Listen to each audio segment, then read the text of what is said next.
Okay, હવે જે main જે ત્રીજી ટેકનિક છે ને એ મોસ્ટ ઓફલી યુઝ થાય જ ને એ કેમાં યુઝ થાય? હિન્દી સોંગ મિક્સિંગમાં. ઓકે, ગરબા મિક્સિંગમાં જસ્ટ ખાલી 3 થી 4 એવા સોંગ છે જેમાં તમે આ ગરબા મિક્સિંગમાં યુઝ કરી શકો. અત્યારે જે આપણી આગળ જે કલેક્શન છે ને એમાં તમારે કેટલા નંબરનું સોંગ છે એમાં તમે યુઝ કરી શકો છો. લાસ્ટ નંબરની મેથડ 43 અને 44 નંબરના સોંગમાં. ઓકે, હવે આ સમજો કે ભાઈ આમાં ગીતને સમજો કે આમાં 7મા નંબરનો પોઈન્ટ છે અને એની નીચે ગીત છે ને એ નાચે ગણેશ, આ 2 પોઈન્ટ છે. હવે આમાં એક સાયન્સ છે સમજવાનું કેવી રીતના કે ભાઈ આની સ્પીડ છે 140, બંનેની સ્પીડ એક ટુ સેમ છે. હવે આમાં સમજવાનું એવી રીતના કે જ્યારે તમારો 7મા નંબરનો પોઈન્ટ આવે ને ત્યારે તમારો પહેલા નંબરનો પોઈન્ટ સ્ટાર્ટ થવો જોઈએ અને જ્યાં સુધીમાં તમારો પહેલો નંબરનો પોઈન્ટ 7મા નંબરનો પોઈન્ટ અહીંયા આવી જાય ને અહીંયા મેઇન લાઇન મેં, ત્યારે તમારું ગીત ઉપર ચડી જવું જોઈએ. કેવી રીતના સમજો આવી રીતના. આ ગીત ચાલુ છે, ગીતે થોડું પાછળ લઈ લઈએ. ઓ દિલ અને ધબકારની વચ્ચે મારે જો, દિલ અને ધબકારની વચ્ચે મારે જો, બહુ ગમો છો ટચ મારે જો, ટચ મારે જો. ઓકે, સમજો કેવી રીતના. અત્યારે મેં શું કર્યું કે જ્યારે મારો 7મા નંબરનો પોઈન્ટ આવ્યો ને ત્યારે મેં પહેલો નંબરનો પોઈન્ટને સ્ટાર્ટ કર્યો અને જ્યાં સુધી મારો 3જા નંબરનો પોઈન્ટ આવે જ ને એ ટાઈમ સુધીમાં મારું ગીતને મેં ઉપર ચડાવી દીધું. કેવી રીતના પાછા સમજીએ આપણે.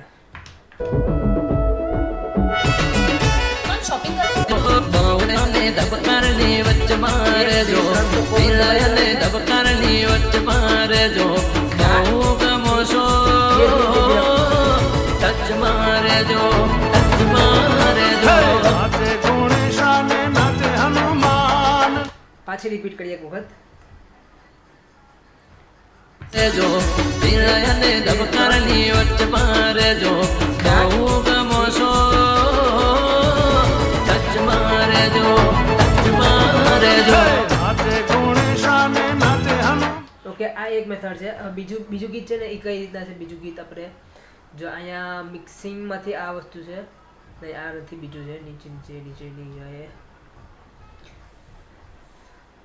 જો આ જોબન ઝોલા ખાય એમાં પણ છે સોંગ, એને આપણે ટ્રાય કરીએ કેવી રીતના. આ જોબન ઝોલા ખાય. ઓકે, હવે આમાં મારો જ્યારે 3જા નંબરનો પોઈન્ટ આવે ને 3જા નંબરનો પોઈન્ટ ત્યારે મારે આનો મસ્કારા મારે એનો કયો પોઈન્ટ સોલ્વ કરવાનો છે?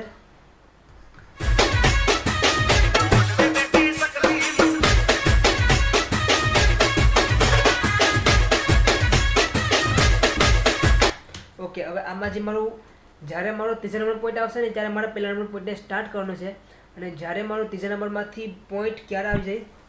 જ્યારે મારું ગીત અહીંયા પહોંચે ને ત્યારે મારું આ ગીત પહોંચી અહીંયા મારું ગીત આ પહોંચી જવું જોઈએ. ઓકે, સમજીએ કેવી રીતના. આ 1 2 3 તો દબાવીને તૈયાર જ રાખવાના. ઓકે, હવે સ્ટાર્ટ કરીએ આપણે.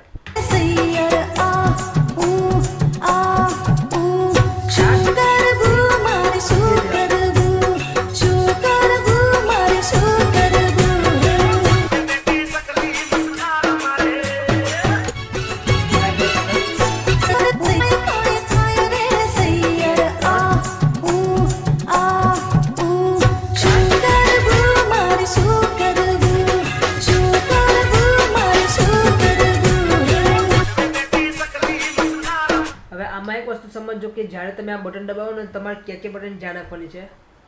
ઓકે, સ્ટાર્ટ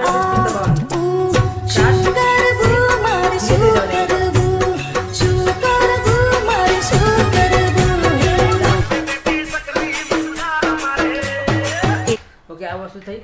હવે મેઇન વસ્તુ સમજો કે આ જે ટેકનિક છે ને આપણે જે યુઝ કરી એન્ડિંગ મેથડ એ મોસ્ટ ઓફલી યુઝ થાય છે હિન્દી સોંગ મિક્સિંગ કરવા માટે કરીને. કે હિન્દી સોંગમાં જ્યારે તમે મિક્સિંગ કરવા બેઠો ને તો તમારા માટે આ વસ્તુ ઇઝી પડે કે તમે ગમે તે સોંગને મિક્સિંગ કરી શકો. ઓકે, હવે મેઇન બીજી વસ્તુ છે કે તમને ખબર મેં એક આ ટેકનિક સમજાવી હતી કે તમારે આ ડાઉન હોય ને તમે એને મિક્સિંગ કરી શકો. તો અત્યારે આપણે આને ટ્રાય કરીએ કેવી રીતના. ઓકે, આ ગીતમાં આપણે અહીંયા પોઈન્ટ પહોંચી ગયો.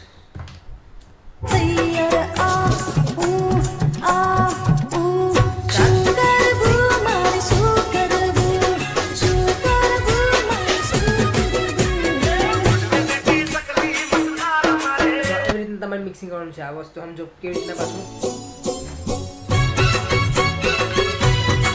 આ ટેકનિકમાં તમારે ગીતને ઉપર ચડાવી લેવાનું પહેલા 1 2 3 દબાવી પછી ગીતને સ્ટાર્ટ કરી દેવાનું, પછી આ બેને ડાઉન રાખવાના.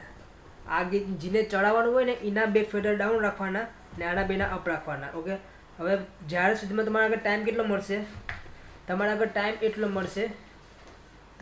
એટલો મળશે જે ટાઈમની અંદર તમારે આ ગીતને તમારું અપ કરી દેવાનું અને આને ડાઉન કરી દેવાનું. ઓકે, સમજો કેવી રીતના પાછા કરીએ આપણે.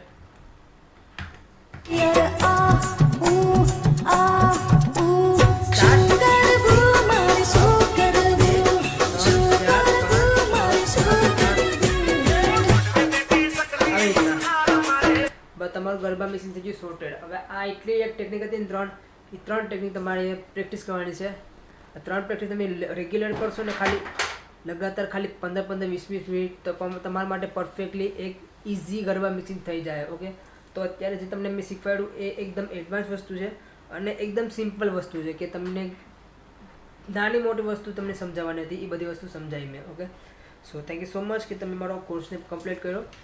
બીજું કંઈ હાર્ડ વસ્તુ તો કંઈ નથી, પણ તમે ખાલી જે મેં બટન દબાવેલા છે ને એક વિડીયોને મિનિમમ 3 વખત જો. જે મેઇન ટેકનિક છે ને direct method, ending method, loop method, એક વિડીયોને 3 થી 4 વખત જો. પહેલાં જો, ખાલી આરામથી જો કે મેં કયા બટન દબાવું છું. અને જ્યારે દબાવવાનું સ્ટાર્ટિંગ કરો ને હવે એવી રીતે તમે તમારા લેપટોપમાં સ્ટાર્ટ કરો મિક્સિંગ કરવાનું, અથવા તો કંટ્રોલરમાં સ્ટાર્ટ કરો, જેથી કરીને તમારે બધી વસ્તુ ઇઝી બની જાય. Okay, so thank you so much. મળશું નેક્સ્ટ વિડીયોમાં.